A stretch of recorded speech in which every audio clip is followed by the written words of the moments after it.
No, no, no, no, no, no, no. Wait. Wait. Don't fret, fellas. Just grab the lube. Move your bed forward. Pull up this cover plate.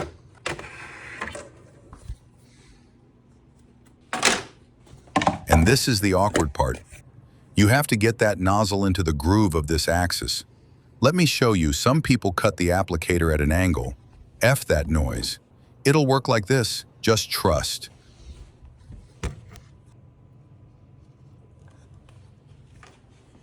Move the bed backwards and repeat.